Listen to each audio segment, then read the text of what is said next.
बागेश्वर जी के बारे में तो मैं सिर्फ इतना ही कहना चाहूँगा कि 3-4 लाख आदमी या 5 आदमियों को समझाना ही बड़ा मुश्किल है। 3-4 लाख आदमी समझ रहे हैं तो कुछ ना कुछ तो उनके पास ऐसा होगा। हनुमान चालीसा क्या इन्होंने ही चालू किया, इन्होंने तो उस आस्था को आगे बढ़ाया है।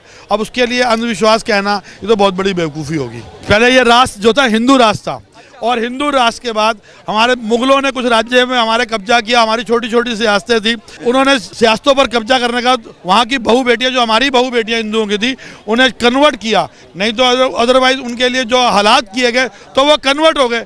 अगर वो वापस हिंदू में आना चाहते हैं या वो हमारी संस्कृति को देखना चाहते हैं दोबारा से, तो हमें क्या दिक्कत है? मुस्लिम हमारे में से निकले हैं, आए हमारे साथ, अगर वो वापस आना चाहते हैं उनके लिए वेलकम है। वो लोग भी हमारे ही लोग हैं। आज पाकिस्तान रोटी के लिए मुताज है क्योंकि वो मुसलमानियत के अंदर बर्बाद हुआ है। नमस्कार, स्वागत है आपका खबर इंडिया पे।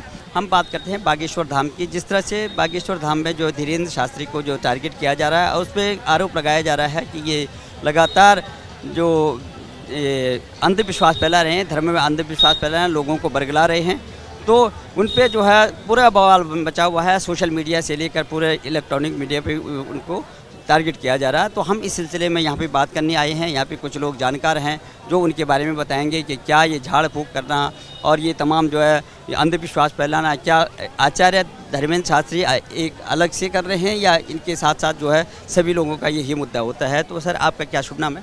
मेरा नाम अशोक मल्होत्रा है। आचार्य जी के बारे में मैं तो सिर्फ इतना कहना चाहूँगा कि आचार्य जी ने जो भी किया, मतलब उनके पास जो उनके अनुयायी हैं 3-4 लाख आदमी एक साथ पहुंच रहे हैं। और ये देखा भी गया है कि अगर 10 आदमियों को 20 आदमियों को बेवकूफ़ बनाया जा सकता है, 50 आदमियों को बेवकूफ़ बनाया जा सकता है, 200 आदमियों को, लाखों की संख्या में बेवकूफ़ बनाना पॉसिबल नहीं है। क्योंकि एक आस्था का मुद्दा है और आस्था के अंदर अगर कुछ उनका चमत्कार होगा तभी वो लोग उनकी तरफ आकर्षित हुए हैं। वरना बताइए, लोग दुनिया कितनी बड़ी बड़ी धर्म की शालाएँ खोल के बैठी है, हर जगह इतनी भीड़ तो होती नहीं है। इसका मतलब कुछ ना कुछ तो ऐसा है ना उनके पास जिसके कारण लोग उनसे प्रभावित है और लोग उनकी तरफ आकर्षित हो रहे हैं। तो इस बात का मुद्दा लेके इस बात को बढ़ाना आगे, तो मेरे ख्याल से ये बेवकूफ़ी। हमारा देश जो कि एक धार्मिक देश है, यहाँ बहुत से लोग ऐसे भी हैं जो अपने अपने धर्म को मानते हैं और उन सब की आस्था है और जिनकी जिस तरीके से आस्था। अब हाल ही में हमारे यहाँ गंगा स्नान हुआ, लोग गंगा स्नान में पहुँचे। ये हमारी आस्था है कि हम उस गंगा स्नान में पहुँचते हैं और अपने आप को, ये जो हमारे पूर्वज हैं उनके बताए हुए रास्तों के ऊपर चल के हम गंगा स्नान करते हैं। तो उससे हमें ये लगता है कि जैसे हमारा दान करना, हमारे पितरों के लिए करना, ये सब एक प्रक्रिया के अनुसार चल रहा है। अगर इनमें सब कुछ नहीं होता तो शायद ये अब तक बंद हो गए होते। लेकिन अब 3-4 लाख आदमी उस आदमी के ऊपर जाके उसके ऊपर विश्वास कर रहे हैं और वो कुछ ना कुछ तो ऐसा बताता होगा जिसके कारण लोगों को विश्वास हुआ है। यहाँ एक बार कुछ फ्रॉड होता है तो लोग उसके कपड़े तक बेच देते हैं। तो महाराज जी के अंदर अगर कोई फ्रॉड होगा तो दुनिया देखेगी। और सबसे बढ़िया बात यह है कि आस्थाओं के लिए कुछ भी कहना ये बहुत बड़ी बेवकूफ़ी है। आस्था हर इंसान का अपना धर्म है और अपना निजी स्वार्थ होता है और निजी वक्त होता है। वो भगवान को मानता है तो अपने तरीके से मानता है, अल्लाह को मानने वाले अपने तरीके से मानते हैं, ईसाई अपने तरीके से मानते हैं, हम हिंदू हम अपने तरीके से मानते हैं। तो इसलिए मेरा ये कहना है कि उनका जो भी कहना है, जो भी आस्था है, वो इंसान की अपनी आस्था है। इसलिए किसी भी आदमी की अपनी आस्था को ठेस पहुँचाना बेवकूफ़ी है। और बागेश्वर जी के बारे में तो मैं सिर्फ इतना ही कहना चाहूँगा कि 3-4 लाख आदमी, मैं उनके बारे में इतना तो नहीं जानता, लेकिन मैं इतना कहूँगा कि 3-4 लाख आदमी जो उनके लिए उनके पास उनके पंडाल में जा रहे हैं, जहाँ अपने दुख दर्द बता रहे हैं, कुछ ना कुछ तो ऐसा हुआ ही होगा जिसके कारण लोग, इतने सारे लोग, यहाँ 5 आदमियों को समझाना ही बड़ा मुश्किल है। 3-4 लाख आदमी समझ रहे हैं तो कुछ ना कुछ तो उनके पास ऐसा होगा।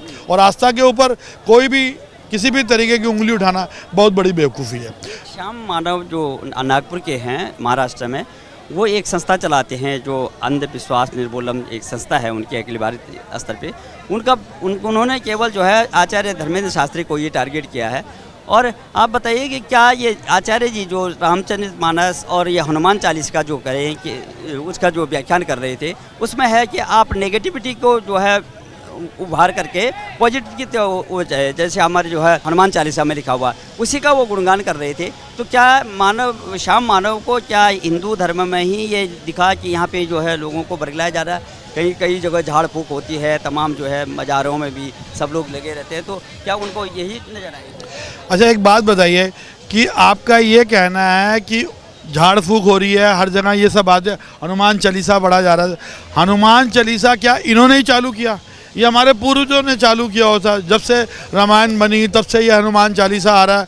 भगवान राम के बाद कि जो उनके शिष्य हैं हनुमान चालीसा, जो हनुमान जी हैं, वो सब उन्हीं टाइम से चला आ रहा है। इन्होंने तो उस आस्था को आगे बढ़ाया है। अब उसके लिए अंधविश्वास कहना ये तो बहुत बड़ी बेवकूफ़ी होगी। तो किस तरह से देखते हैं आप? जगह लगातार इसे भी पहले देखा गया है कि जो धर्माचार्य थे उनको एक एक करके जो है अभी अंदर जो है जेलों में हैं। कुछ लोगों का कहना है कि सनातन को ही टारगेट किया जा रहा है। नहीं नहीं, ऐसा कुछ नहीं है। जिनके जो कर्म है, चाहे वो हमारे साधु संत हों या मुस्लिम में मुल्ला मौलवी हों या ईसाई में कोई भी हो, तो जो हमारे संत हैं जो जिनके कर्म ऐसे हैं तो उन्हें वो भुगतना ही होगा। कि हमारा हिंदू समाज या हमारा सनातन कहता है कि जो हम कर्म कर रहे हैं उसके लिए हमें भुगतना ही होगा। तो जो हमारे पूर्वजों ने जो नियम बना रखे हैं हम उन्हीं की तरफ चल रहे हैं। तो उसमें आस्था का या अंधविश्वास का होना बहुत बड़ी बेवकूफ़ी है। और सबसे बढ़िया बात तो यह है कि हम जो भी आस्था हमारे अंदर है हम उसे पूरा करते हैं। चाहे वो हिंदू हो, चाहे वो मुस्लिम हो, चाहे वो ईसाई हो, कोई भी हो, वो हर एक आदमी अपनी अपनी आस्था के अंदर करता है। और हमारे देश की तो सबसे बड़ी खूबसूरती यही है कि हम सारे धर्मों का पालन करते हैं और सारे धर्म के लोग हमारे साथ हैं। और यही इस देश की एकता का सवाल है। कई बार ऐसा भी देखा जाता है कि जैसे इतना जो है अंधविश्वास को लेकर चले, आपकी बात सही है, लेकिन कई जगह जो है राम के अस्तित्व को भी जो है मिटाने की बात होती है। राम जो है काल्पनिक है, या उनका जो रामचरितमानस को भी कई लोगों ने जो है उस पर सवाल उठाए। तो राम को भी जो है काल्पनिक माना गया, जो हमारे जो आदर्श हैं। ऐसा नहीं है। देखिए, मैं राम को काल्पनिक बनाने वाले कितने लोग हैं? बहुत मुट्ठी भर लोग। हालांकि करीबन से अगर आप सारे हिंदुस्तान को उठा के देखें, तो करीबन मुश्किल से 10,000 लोग नहीं ऐसे मिलेंगे जो इस बात का समर्थन कर रहे हैं। किसी नेता ने कह दिया और उसके बाद उसको लेके झंडे के लिए पीछे 500 रुपये के अंदर एक आदमी को बुला के 50 आदमी खड़े कर लिए जाते हैं और वो उनकी जय जयकार करते हैं। अगर आप आम आदमी से पूछें तो कोई भी किसी की आस्था में नहीं जाना चाहता। हमारी आस्था अगर राम में है, कईयों की आस्था मोमडन में है, कईयों की आस्था किसी तरीके से है, लेकिन हर एक समाज एक अपनी अपनी आस्था को पूरा करता है और उसके बाद उसके अंदर वो उस तरीके से कार्य करता है। तंत्र मंत्र की बात है, कोई किसी को दिखाता है कि मैं इस तरीके से नहीं उस तरीके से कर सकता हूँ, तो वो देखता है। वो भी इतना हर इंसान कोई बेवकूफ़ नहीं है, हर आदमी के पास अपना एक माइंड है, वरना सारे ही बेवकूफ़ होते तो हमारा हिंदुस्तान सब जगह बेवकूफ़ों की तरह होता। लेकिन ऐसा नहीं है। आज हिंदुस्तान दुनिया में बहुत आगे है। हमारे जीरो को स्टार्ट किया हुआ, चाहे भौगोलिक ने बाद में निकाला, सब कुछ किया, लेकिन हमारे आज भी पंचांग जो पंचांग हैं वो पंचांग आज ही देखे जाते हैं। वो जीरो निकाल के या वैज्ञानिक करके कुछ भी, लेकिन पंचांग तो हमारे देश से ही निकलता है। तभी हम गणना कर पाते हैं कि सूर्य की गति और इस चंद्रमा की गति या दूसरों चीज़ों की, ग्रहों की गति हमें पता चलती है। उसके हिसाब से मौसम चेंज होते हैं, वही गणना की जाती है। ये नहीं है कि जितने मर्जी वैज्ञानिक बन गए, लेकिन उस गणना को तो आज तक नहीं तोड़ पाए। वो वही गणना आज तक चल रही है। यही बात कुछ लोग कह रहे हैं कि आचार्य धर्मेंद्र शास्त्री भी वही बोले जो हमारे जो है ग्रंथों में लिखा हुआ है।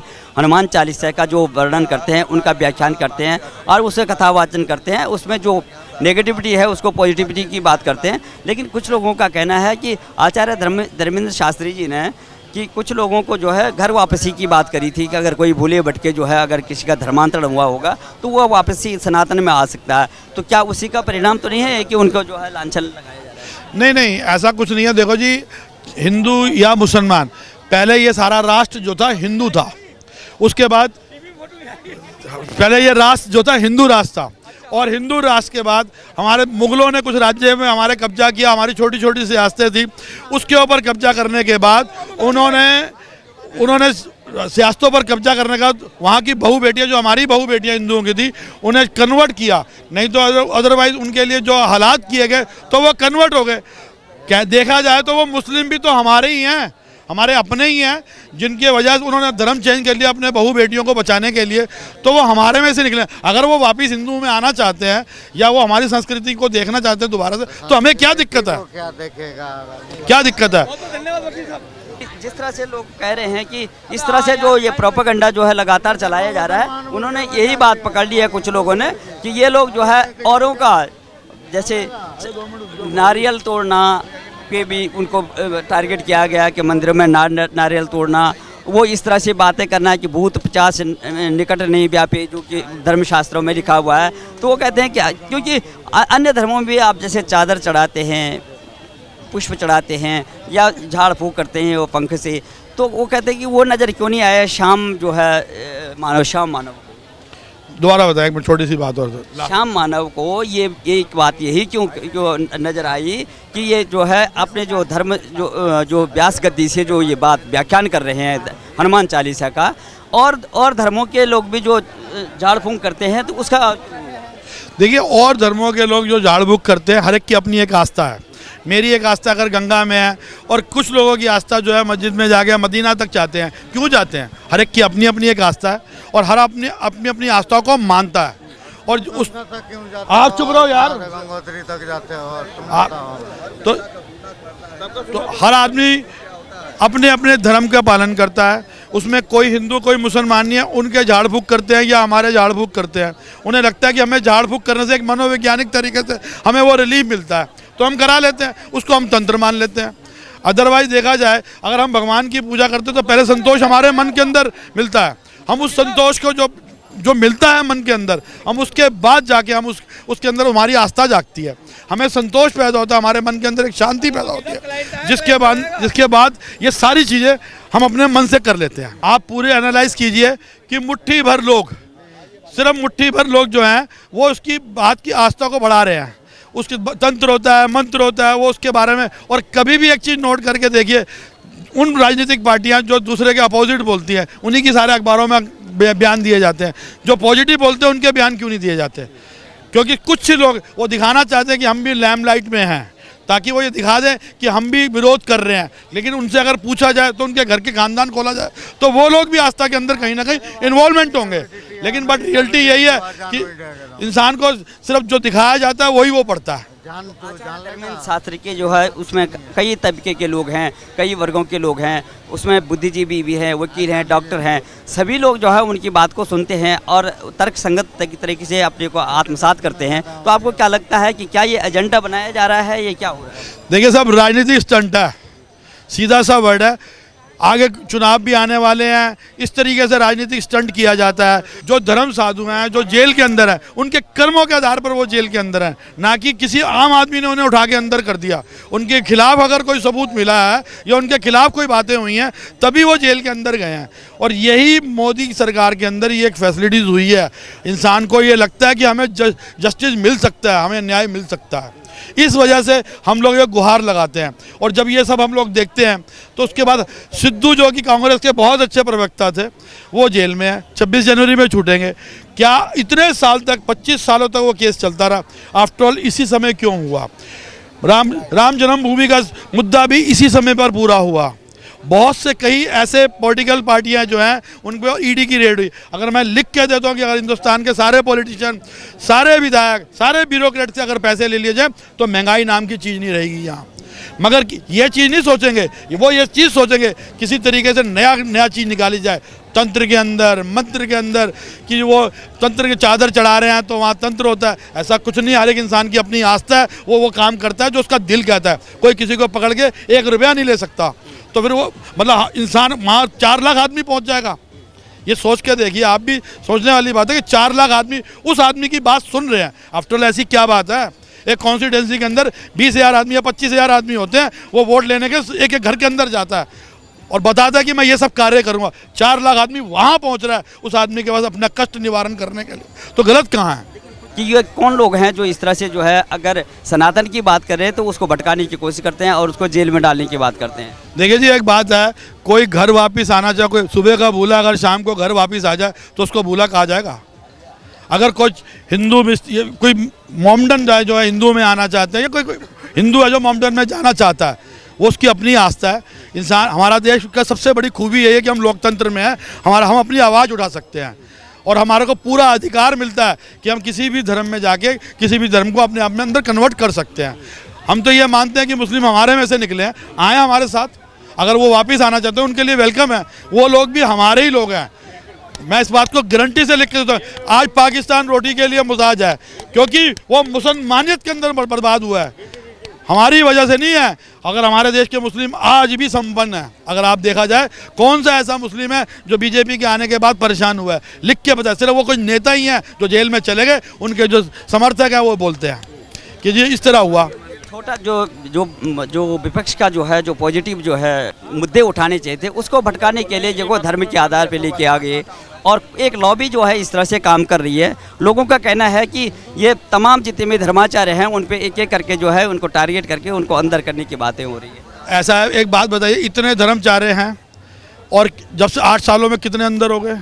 टिप्स पे आप गिन सकते हैं कि कुछ है, कुछ पोल पट्टियाँ खुली हैं, कुछ पोल पट्टी बातें बनी हैं, तभी तो वो अंदर गए हैं। अब आप एक बताइए, किसी राह चलते आदमी को अंदर कर लिया जाता है।